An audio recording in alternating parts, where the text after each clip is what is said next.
Assalamualaikum teman-teman, seperti biasa sebelum mulai Mimin mendoakan semoga teman-teman semua selalu dalam keadaan sehat walafiat.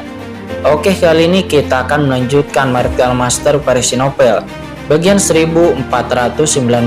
Bagi yang baru bergabung, selamat bergabung, dan bagi yang belum subscribe dulu lah agar Mimin tambah semangat lagi nih bikin videonya. Oke, kalau sudah kita langsung masuk ke isi ceritanya.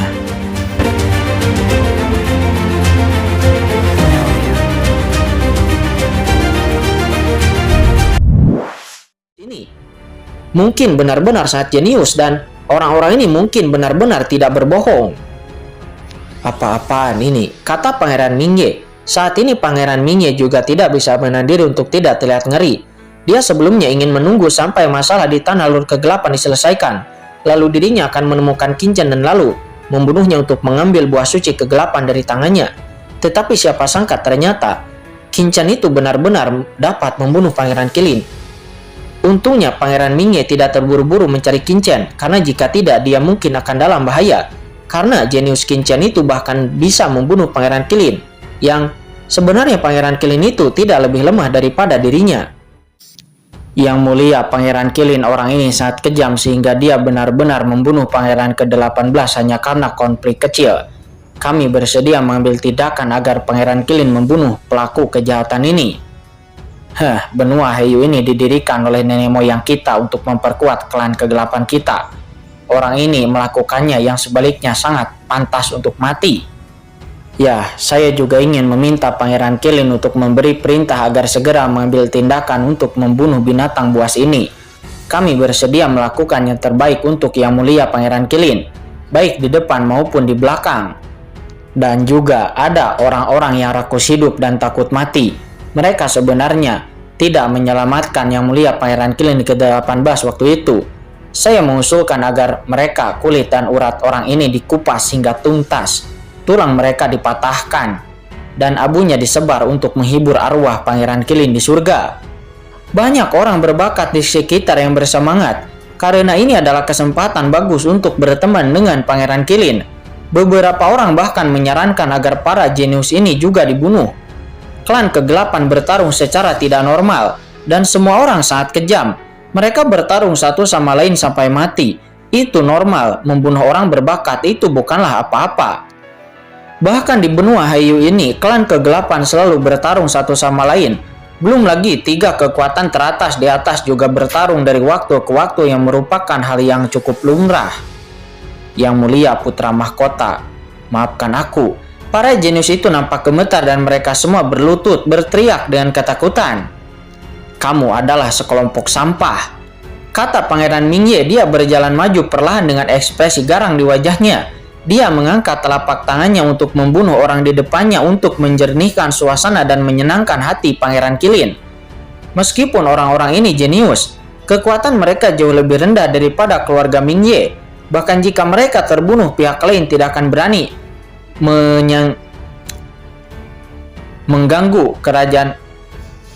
mengganggunya, apalagi dia melakukannya untuk Pangeran Qilin. Melihat Pangeran Mingye hendak membunuh para jenius itu, Pangeran Qilin tiba-tiba berkata dengan tenang, "Berhenti." Begitu kata-kata pangeran ini keluar, semua orang terkejut dan memandang Pangeran Qilin dengan heran. Pangeran Qilin, apakah dia memang orang yang baik? Dan apakah akan menyelamatkan beberapa nyawa jenius ini?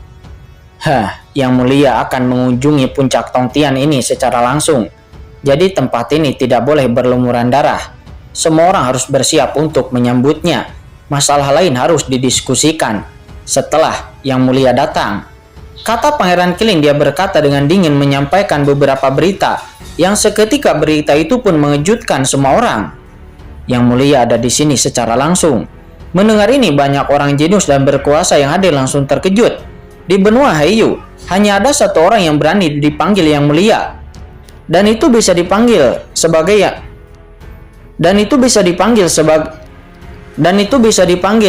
Yang Mulia oleh sosok setingkat kaisar seperti Pangeran Qilin.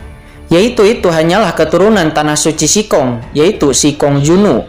Shikong Junyu atau kita panggil saja Nona Shikong. Nama ini memiliki pesona yang tidak tara di benua Heiyu. Nama ini tidak hanya melambangkan kekuatan yang maha tinggi, tetapi juga melambangkan keindahan yang tiada tara. Adakah orang di benua Heiau yang belum pernah mendengar nama Nona Sikong? Sebagai putri dari Tuan Sikong, dia merupakan salah satu orang berkuasa di benua Heiau, dan dia sebagai pewaris tanah suci Sikong. Dia memiliki aura dan popularitas yang tidak dapat dibayangkan dengan siapapun di benua Heiau. Dia merupakan sosok terkenal dunia yang menarik perhatian semua orang. Nona Sikong konon dia lahir di tanah suci Sikong dan memiliki status yang sangat bangsawan. Namun dia disembunyikan oleh tanah suci Sikong sejak dia masih kecil, dan dia dilatih secara khusus. Nona Sikong itu bukanlah tipe orang yang dilahirkan begitu saja, tetapi kuncinya dia adalah anak emas. Bakat Nona Sikong sangat tinggi dan kekuatannya sangat dahsyat. Bahkan itu telah melampaui level seorang kaisar. Ada rumor yang mengatakan bahwa garis keturunan Nona Sikong sangat kuat dan penuh misteri. Dalam hal bakat, sosok setingkat kaisar seperti Pangeran Qilin sudah tak tertandingi di benua Heiau ini, dan ia diharapkan dapat mencapai status tertinggi di masa depan, menjadi puncak supreme dan juga mewarisi kerajaan ilahi Qilin. Namun jika dibandingkan dengan Nona Sikong, Pangeran Qilin tentu saja tertinggal jauh. Belum lagi pendiri kerajaan Qilin. Qilin Supreme itu adalah tunggangan dari leluhur tanah suci Sikong. Terdapat kesenjangan status antara keduanya yang sangat besar. Dari segi bakat, Pangeran Qilin kalah jauh dari Nona Sikong. Bakat Pangeran Qilin adalah dia dapat bercita-cita menjadi puncak supreme dan memimpin kerajaan Qilin di masa depan. Adapun Nona Sikong itu adalah orang yang pasti akan menjadi puncak supreme. Dan konon dia memiliki garis keturunan yang sangat luar biasa dan juga merupakan pewaris tanah suci Sikong. Tanah suci Sikong mempunyai harapan yang tinggi terhadapnya dan memiliki tuntutan yang lebih besar. Supreme itu hanyalah titik awal untuk masa depannya, sementara masa depannya yang sebenarnya adalah menjadi yang terbaik di antara ranah Supreme, menjadi eksistensi teratas. Faktanya tanah suci Sikong memiliki permintaan yang lebih besar untuk Nona Sikong, yaitu bergerak ke tingkat yang lebih tinggi dan menyentuh ranah terpisah, yaitu ranah ketidakterikatan atau disebut juga ranah transendensi. Jika sosok ranah transenden dapat dikembangkan di tanah suci Sikong, maka status tanah suci Sikong di antara klan kegelapan akan meningkat pesat dan akan mencapai tingkat yang sangat tinggi. Oleh karena itu dapat dikatakan bahwa tanah suci Sikong sepenuhnya membudidayakan Nona Sikong. Nona Sikong belum memenuhi ekspektasi tinggi dari tanah suci Sikong. Dalam tahun-tahun singkat ini di benua Heiau, dia telah menjadi sosok terkenal dan kultivasinya telah berkembang begitu pesat sehingga sulit bagi siapapun untuk menandinginya. Dikatakan bahwa Nona Sikong telah menembus ranah Tianjun bertahun-tahun yang lalu. Oleh karena itu Nona Sikong tidak hanya disebut sebagai wanita tercantik di benua Heiau ini oleh banyak orang, tetapi juga disebut sebagai pemimpin generasi muda di benua Heiau. Ada banyak pertempuran dalam klan kegelapan. Orang-orang berbakat dari benua Heiau ini akan dianggap sebagai satu paksi ketika mereka kembali ke klan kegelapan di masa depan, dan Nona Sikong akan menjadi pemimpin paksi mereka. Apakah Nona Sikong adalah wanita tercantik di benua Heiau bisa diperdebatkan. Namun di benua Heiau dalam hal kecantikan, bakat, dan kultivasi, saya khawatir tidak ada generasi muda yang bisa menandingi Nona Sikong.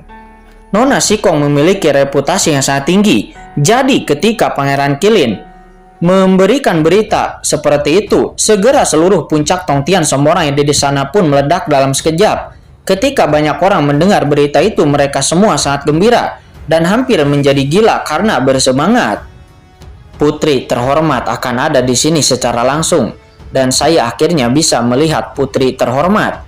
Beberapa pemuda jenius yang belum pernah melihat sosok Putri Sikong sebelumnya, mereka ketika mendengar berita itu mereka sangat senang. Mata mereka kabur dan hatinya terguncang untuk sesaat. Hormatilah seorang wanita seperti orang suci. Jika kita bisa bertemu dengannya lagi, saya tidak akan menyesal dalam hidup ini. Ada juga orang jenius yang pernah bertemu Nona Sikong sebelumnya. Ketika mendengar kabar tersebut, mereka juga sangat senang. Pria manapun yang pernah melihat Nona Sikong pasti akan terpesona oleh Nona Sikong.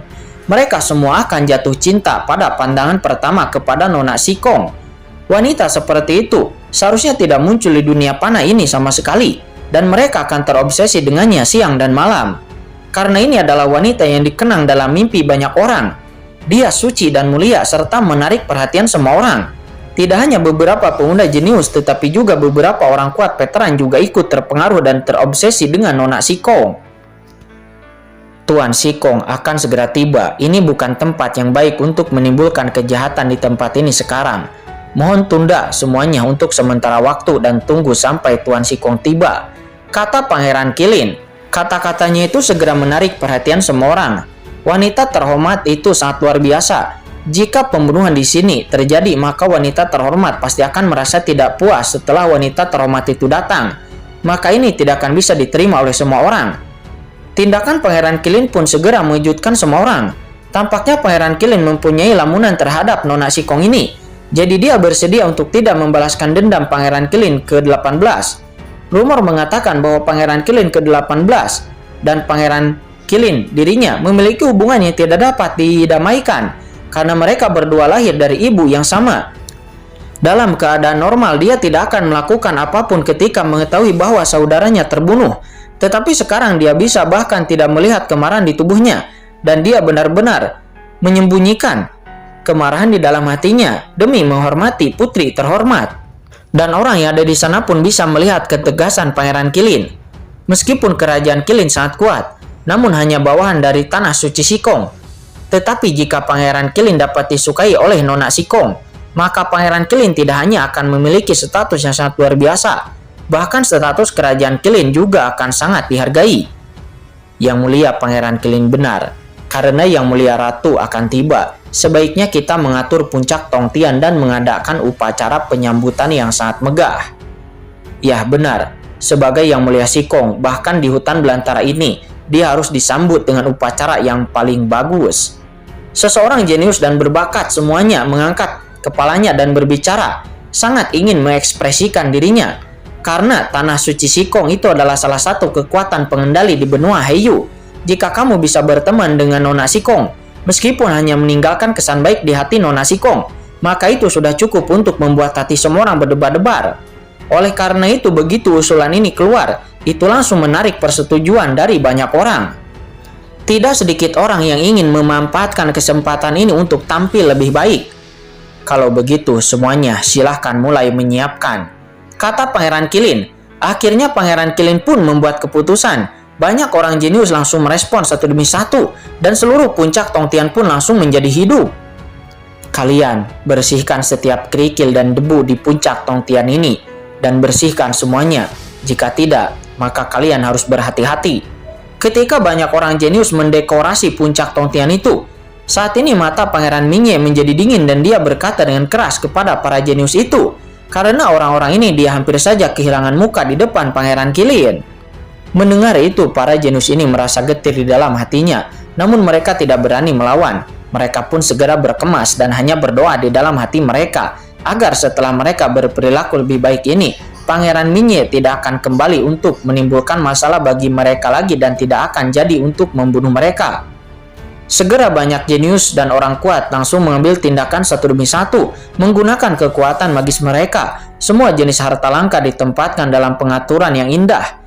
Puncak Tongtian ini awalnya adalah puncak gunung jauh di dalam tanah lelur kegelapan. Karena sebagian besar tanah lelur kegelapan dapat dilihat, orang sering datang ke sini membentuk area platform. Sekarang semua orang mengeluarkan harta langka mereka sendiri-sendiri. Dan harta-harta langka itu pun diletakkan di puncak gunung ini untuk menghiasi tempat ini. Segala jenis aura suci juga membumbung ke langit. Bahkan ada papilun yang dibangun satu demi satu, yang bahannya semuanya terbuat dari emas suci dan juga batu abadi, yang dibawa oleh orang-orang jenius ini. Awalnya ini adalah bahan pemurnian dan budidaya terbaik, tetapi karena mereka akan menyambut Nona Sikong, maka itu dianggap sebagai landasan papilun yang paling biasa, yang membuat orang-orang menghela napas dalam. Pangeran Kilin bahkan melambaikan tangannya dengan santai, menampilkan seberkas sinar cahaya dan kabut berwarna-warni, membuat puncak Tongtian tampak seperti tanah abadi yang diberkati. Dan cahaya ilahi Kilin ini adalah benda ilahi khusus dari kerajaan Kilin. Kilin adalah tanda keberuntungan 7 warna.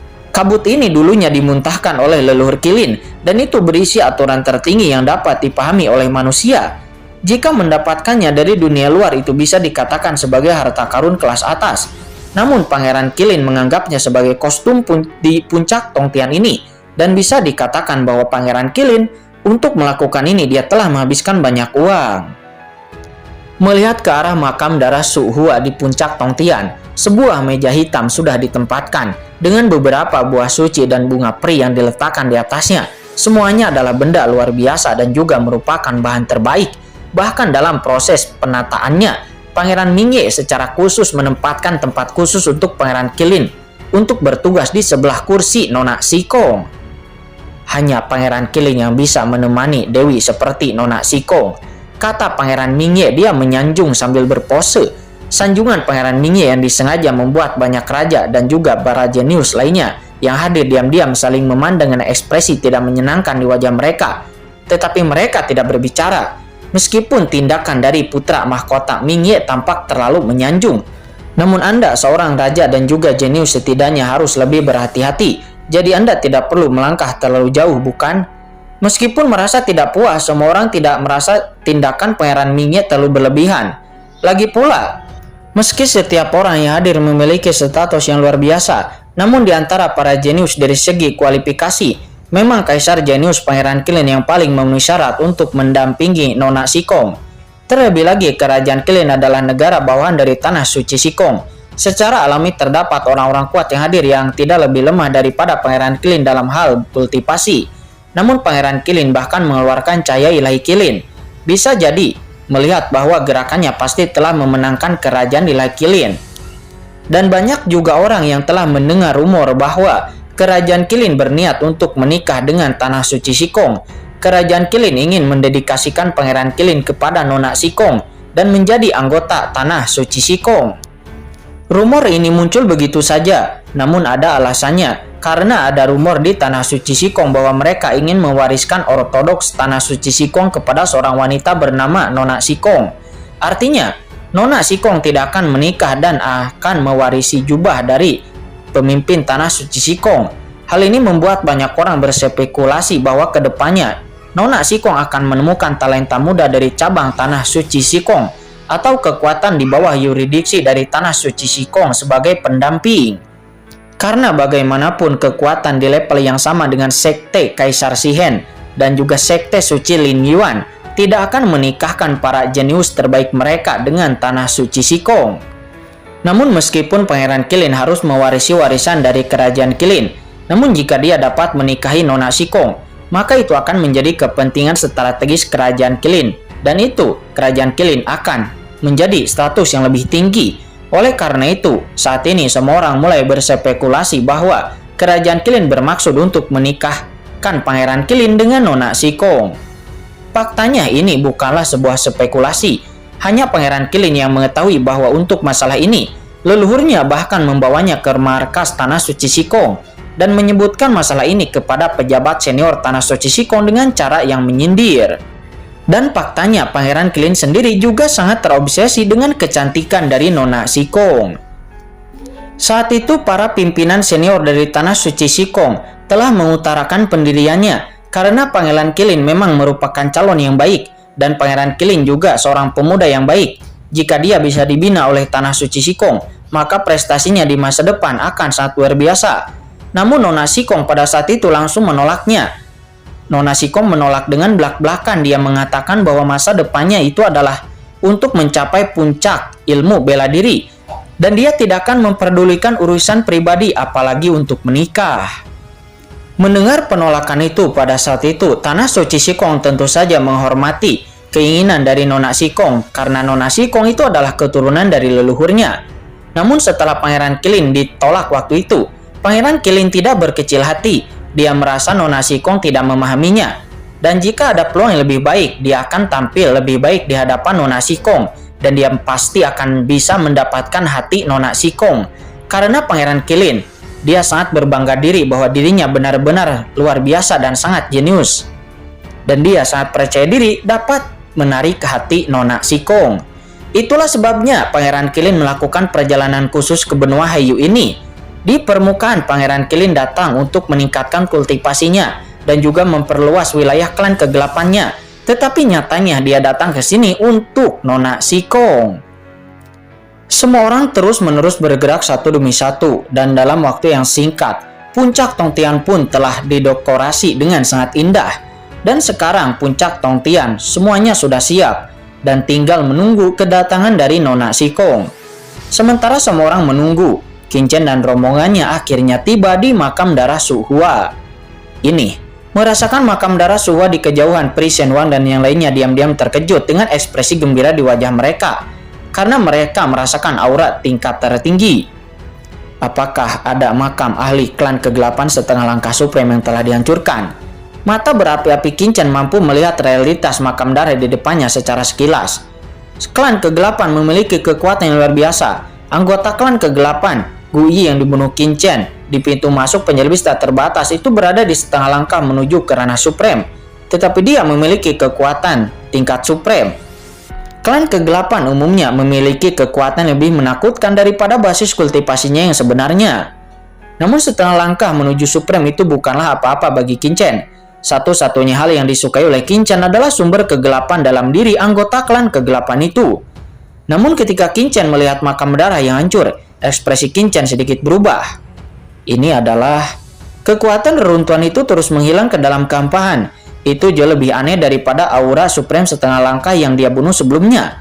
Dalam kekuatan reruntuhan, kecuali sumber kegelapan, selain itu sebenarnya ada kekuatan lain yang cukup lemah dan kuantitasnya terus-menerus menghilang. Hal ini membuat Qin Chen berubah warna karena kekuatan ini sangat istimewa dan samar-samar itu telah menyatu dengan jalan surgawi dunia ini.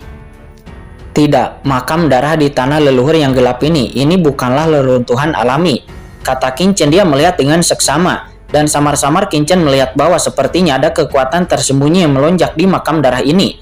Itu adalah serangkaian pembatasan mengerikan yang mempercepat penghancuran makam darah. Hal ini pun mengejutkan Qin Chen karena Qin Chen mengetahui dari Pri Shen Wang dan yang lainnya bahwa transformasi makam darah adalah fenomena alam. Sebuah proses di mana tubuh orang kuat dari klan kegelapan yang telah jatuh di masa lalu, yang telah masuk tanah leluhur yang kegelapan selama bertahun-tahun, secara alami itu akan menyatu dengan langit dan bumi. Tetapi sekarang Qin Chen samar-samar melihat batasan mengerikan jauh di dalam makam darah. Ini bukanlah fenomena alami sama sekali, tetapi ini merupakan tindakan yang disengaja oleh orang yang kuat. Siapa ini? Kata Qin Chen, matanya berkedip dan Qin Chen tiba-tiba menebak. Jelas tidak mungkin bagi orang biasa untuk menetapkan batasan seperti itu di tanah leluhur kegelapan ini. Dan hanya pengendali utama benua Haiyu yang dapat melakukannya. Si Kong Zhen, kata Qin Chen. Setelah mengatakan itu, Qin Chen pun kemudian menoleh kepada Pri Shen Wang dan lalu bertanya, "Kamu mengatakan sebelumnya bahwa ketika makam darah berubah menjadi runtuhan, akan ada sungai darah di sekitarnya, kan?"